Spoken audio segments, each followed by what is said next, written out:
Sleep poorly and you die sooner. Hooked? I hope so. Poor sleep also messes with your cognitive performance, which makes sense, but some studies actually equate having a bad night's sleep to being drunk when it comes to performance. However, there is an enormous amount of sleep information out there. Books, podcasts, articles, newspapers, texts from my mom. How do I know which of this information to listen to? How do I know what information is evidence-backed and will actually help me sleep better? So in this video, I'll tell you why your sleep sucks, but I'll also tell you how to make it better.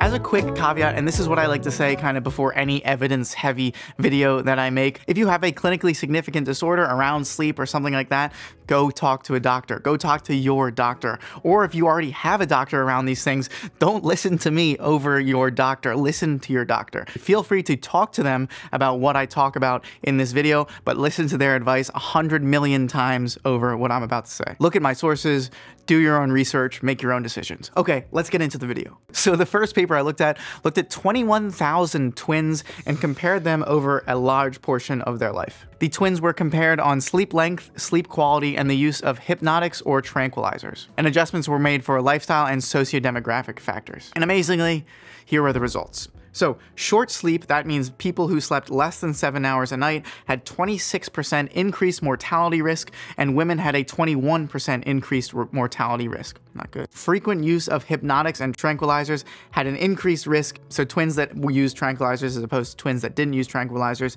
had an increased mortality risk of 31% in men and 39% in women. And interestingly, although at lower numbers, there was also an association between sleeping more, so an extended amount of time, like greater than 8 hours, and increasing mortality risk compared to sleeping in this kind of sweet spot of 7 to 8 hours per night. However, I think this could be because people that sleep longer at night may have sleep issues already going on. For example, people with sleep apnea wake up multiple times throughout the night, so they sleep maybe 11, 12 hours and they still don't feel rested just because they've had so many awakening events during the night that they never really achieved true good quality sleep. And these results are interesting and scary to me, but it makes sense, right? We can't live without sleep. A couple studies show that sleeping poorly is associated with breast cancer, prostate cancer, and increased risk also of colorectal cancer. And these are just the things that can kill you I'm talking about. What about the things that affect our quality of life, like our happiness or how fast we can think? Well, poor sleep is associated with decreased happiness levels,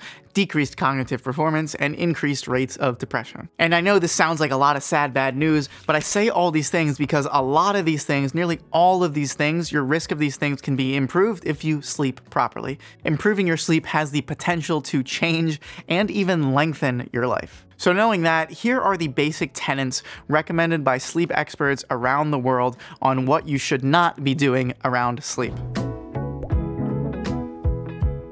And the first big mistake, right, is not talking to your doctor and not ruling out medical contributors to this poor sleep. And you could have a couple things going on, right? You could have a psychiatric disorder, maybe depression or anxiety. You could have an anatomical defect. So sometimes people with sleep apnea, they choke because there's different tissue in their kind of breathing area that messes up the way they breathe while they're sleeping. Or you might just be taking a certain drug that kind of messes with your sleep in a certain way. Again, this is no medical advice here. Don't do anything before you talk to your doctor. So mistake number 2 is not measuring your sleep. How do you know what's going wrong if you can't measure it? Mistake number 3, and these are, and I'm just gonna go over a couple random things: using electronics within 30 minutes of going to bed, listening to like loud noises or anything like that within 2 hours of going to bed, exercising within the 5 hours before bed, or eating within the 3 hours before bed, sleeping in an improper environment, and I'll go over what an improper environment is later, not getting enough bright light early in the day, and using any substances that include alcohol, caffeine, or nicotine, like at all. But it's even worse if you use those things later in the day, closer to sleep. And mistake number 10 is using your bed for things other than sleep, such as reading or playing video games or watching TV. Okay, I feel like I've been a real downer through this video. These are the things that are gonna kill you. These are the things that are gonna make you depressed. Those are the things that you shouldn't be doing. Now let's talk about how to fix it. The best part of this video: what should we be doing to improve our sleep? So let's start at the specific hour range. What is the hour range that you should be targeting? So according to a national consensus, which took a bunch of sleep experts from around the world and brought them together, if you're between 18 and 65 years old, how many hours of sleep should you get a night? Between 7 and 9, they say. When you go under that number, when you go over that number, you can start to have health consequences. So let's break down how to get the best night's sleep possible as shown by the evidence. So step number 1 is take stock of your sleep. How are you sleeping? Maybe you're watching this video because you're having a little bit of sleep issues or something like that, and the first thing that many sleep doctors will tell you is you need to keep a diary. And in this diary, you should log the time you went to bed, how long it took you to fall asleep, number of times you woke up during the night, amount of time it took you to fall back asleep during the night, at what time did you wake up in the morning, how long did it take you to get out of bed, the number and duration of naps during the day, your morning and your nighttime routine, your alcohol, caffeine, and medication use during the day, and the level of alertness you have during the day. And this is going to be really painful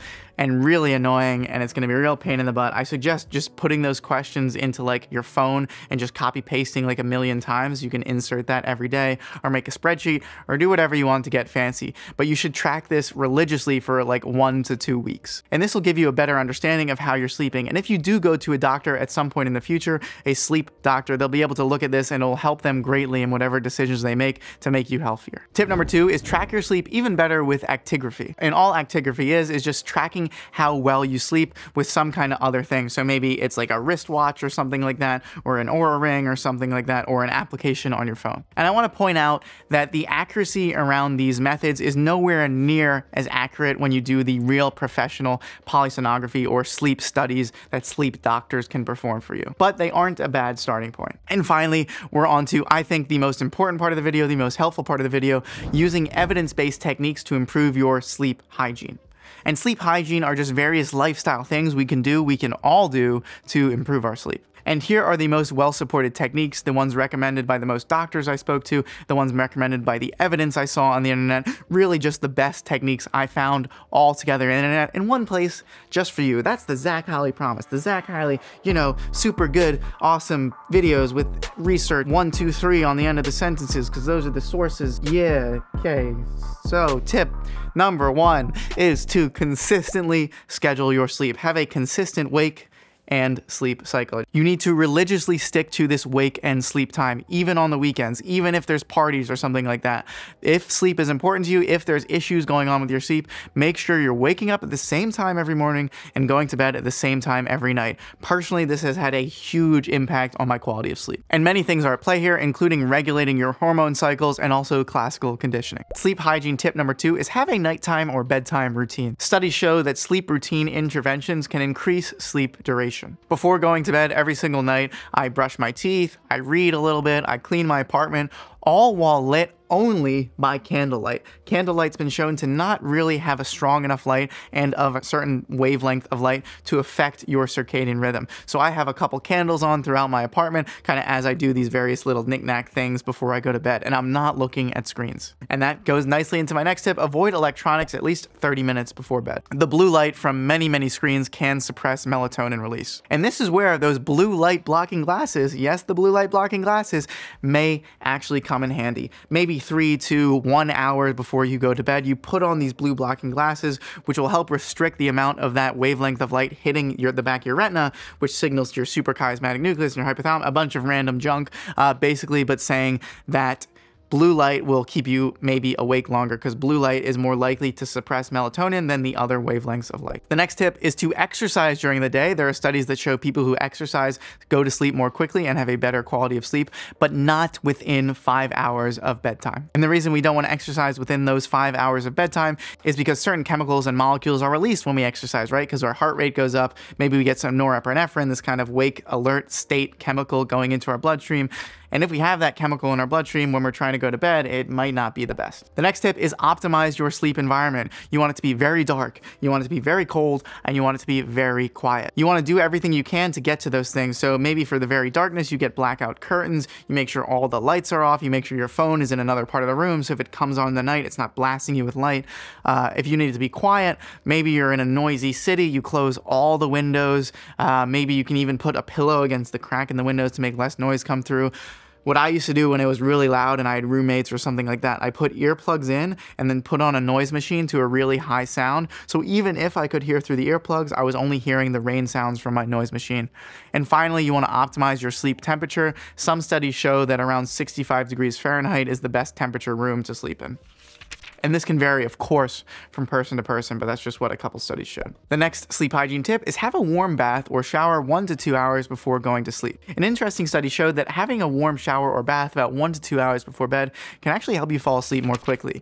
So the hypothesis they have is if you have this shower before bed, this warm shower, the blood goes out to your extremities. Then when you step out of the shower, your extremities get a little bit colder, which makes your whole body get a little bit colder more quickly. And because you're getting colder more quickly, you're more likely to fall asleep more quickly. These are a couple of jumps being made, so the only important thing to keep in mind is they showed a strong association between having a warm shower and falling asleep more quickly. The next tip is avoid napping greater than 20 minutes per day.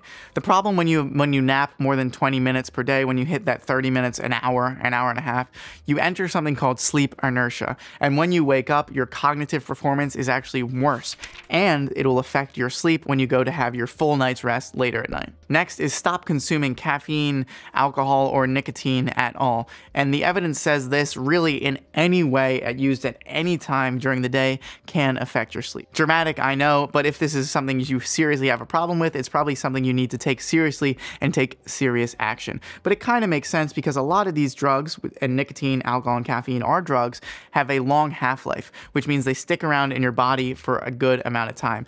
And alcohol is a complicated one because it really doesn't operate by the same rules of elimination of our body that caffeine and nicotine does. But as a rule of thumb, just try not to drink caffeine 8 hours before bed, nicotine 5 hours before bed, and alcohol 4 hours before bed. And finally, the tip that I've used thanks to Dr. Huberman, and one that I've been using which had a real dramatic effect on my life, is expose yourself to morning light within the first hour of waking up. And the reason this is because exposing yourself to bright light outside sets in motion a beautiful cascade of chemicals and molecules in your body, specifically things such as cortisol. And also later in the night, right, it's going to affect your melatonin and other hormones that wake you up. And the reason we want to do this when we first wake up in the morning, we want to get this cascade going because that's exactly what it is. It's a cascade. So it goes up and then it'll go down.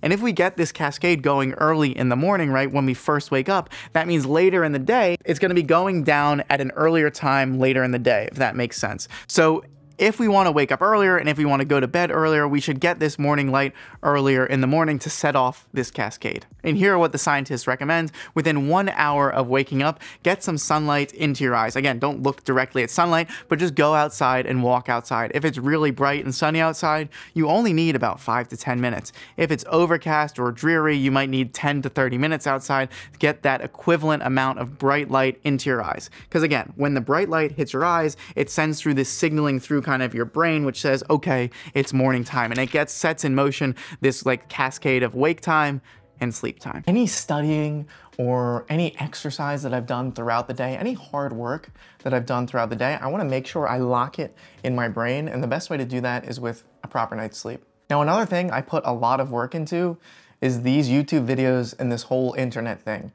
And I've been searching for a long time for some way to make sure it stays safe, right? To lock it in.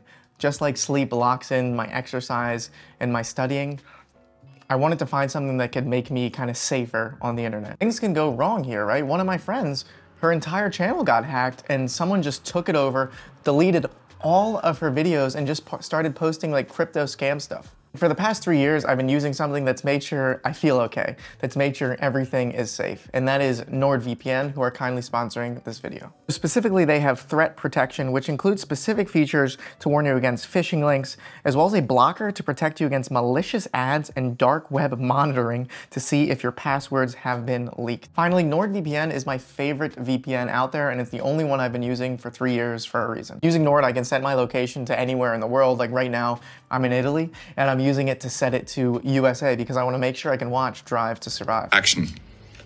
Like a professional.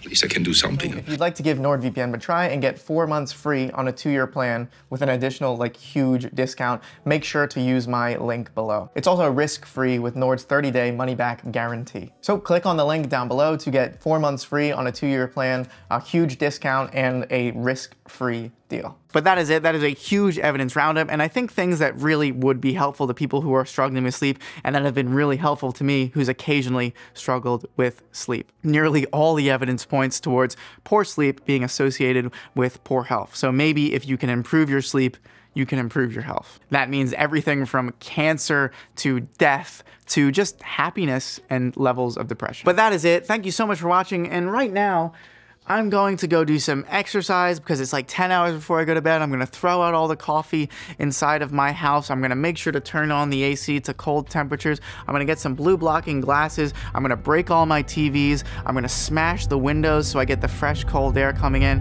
And I think I'm gonna sleep better tonight. But thank you so much for watching, and I will see you on the next one.